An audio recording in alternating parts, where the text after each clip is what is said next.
पाँच पान पतवा मंगवली तनेवता लिखवली नहु सखिया गजानंद के नेवता पठवली पूजनिया में अइलन हो सखिया गजानंद के नेवता पठवली पूजनिया में अइलन हो।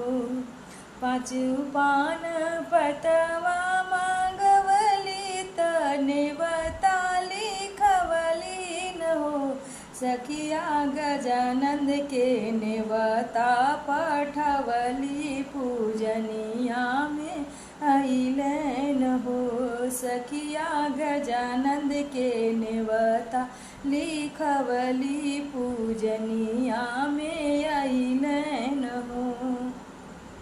संगवा में ले आए महादेव के औरे गौरा जी के हो गजानंद संग संग रिद्धि सिद्धि लाई पूजनिया में अइलन हो गजानंद संग संग रिद्धि सिद्धि लाई पूजनिया सफल भइल हो।